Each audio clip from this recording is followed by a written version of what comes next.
इस वीडियो में हम जानेंगे हाल ही में हिंद महासागर में गिरे चीन के रॉकेट लॉन्ग मार्च 5B से जुड़ी कुछ इंटरेस्टिंग बातें। नमस्कार, मैं हूं संदीप और आप देख रहे हैं गहन चिंतन।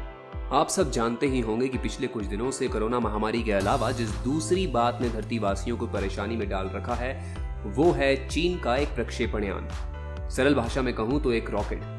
पर एक मिनट, इन दोनों समस्याओं में कुछ कॉमन लगता है। ये और बात है। चलिए रॉकेट पे वापस आते हैं। बड़ा वाला अब ठीक है। लॉन्ग मार्च 5B, जिसे चेंगजेंग 5 CZ5 नाम से भी जाना जाता है, एक Chinese heavy lift launch vehicle है।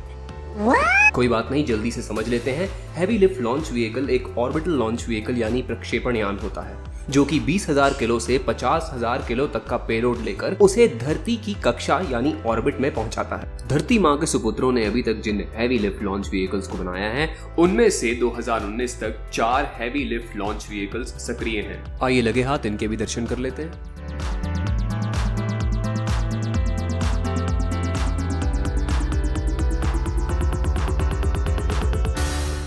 फिजिक्स हमें सिखाती है जो चीज ऊपर जाती है वो नीचे जरूर आती है। जय हो न्यूटन बाबा की। तो ये भी कभी ऊपर गया होगा। चीन ने इसे 29 अप्रैल 2021 को हाइनान प्रांत से लॉन्च किया। ये लॉन्च चीन के एक बहुत महत्वाकांक्षी अंतरिक्ष कार्यक्रम का हिस्सा है और इस लॉन्च से चीन ने अपने स्पेस स्टेशन के पहले मॉड्यूल को धरती की कक्षा में पहुंचाया है। इस मॉड्यूल को लियो यानी लोअर अर्थ ऑर्बिट में धरती से 400 से 450 किलोमीटर ऊपर अगले 15 साल रहना है। इस कोर मॉड्यूल में लाइफ सपोर्ट सिस्टम और एस्ट्रोनॉट्स के रहने की जगह है। चीन अपने स्पेस स्टेशन को 2022 तक पूरा करने की उम्मीद रखता है। इस मॉड्यूल को कक्षा में पहुंचाने के बाद इस रॉकेट को पूर्व निर्धारित मार्ग से होते हुए समुद्र में समा जाना था, पर ऐसा नहीं हुआ। रॉकेट ने धरती के वायुमंडल में अनियंत्रित प्रवेश किया, जिससे यह पता लगाना बहुत कठिन हो गया कि ये आखिर कहां क्रैश लैंड करेगा। पर क्योंकि धरती की सतह का 71% हिस्सा पानी से ढका है, विशेषज्ञों का यह भी मानना था, या फिर यूं कहें कि उम्मीद थी कि इसकी संभावना कम है कि यह किसी आबादी वाले इलाके में गिरेगा।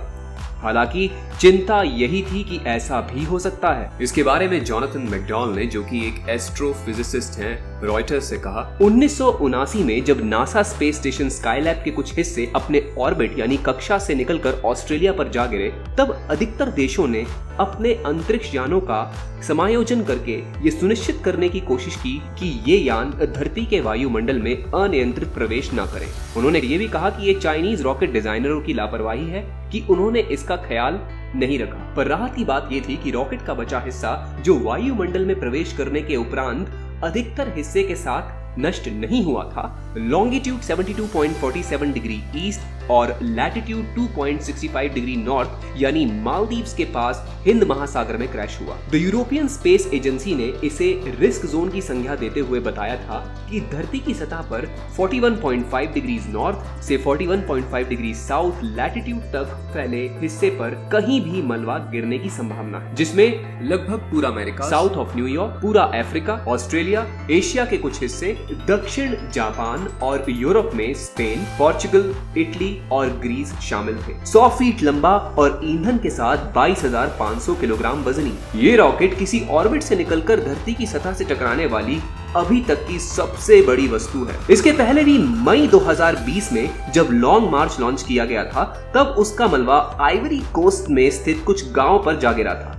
इसमें कुछ इमारतों को नुकसान हुआ था, पर खुशनसीबी से किसी की जान नहीं गई थी। एक चौंका देने वाली सच्चाई सामने आती है कि ये हादसे अपनी महत्वाकांक्षी अंतरिक्ष योजनाओं को पूरा करने में लगे चीन के लिए कोई नई बात नहीं। इसके पहले भी कई बार चीन में स्पेस मिशन से संबंधित हादसे होते देखे गए हैं, फिर चाहे वो सेफ्टी स्टैंडर्ड्स में ढिलाई बरतने से, तो कभी बसे हुए इलाकों के आसपास की लॉन्च साइट से लॉन्च किए रॉकेट्स जो इन्हीं के नगरों को अपना शिकार बनाते हैं। पर इस सब की जड़ में छुपी है चीन की अन्य देशों से आगे निकलने की लालसा, जिसको महत्वाकांक्षा का नाम कदापि नहीं दिया जा सकता। इसके बारे में आप क्या सोचते हैं? कमेंट्स करके जरूर बताइए। पर दोस्तों, मैं ये नहीं चाहता कि आप किसी भी जल्दी में कमेंट्स करें। वीडियो देखने के बाद आराम से बैठें और करें गहन चिंतन।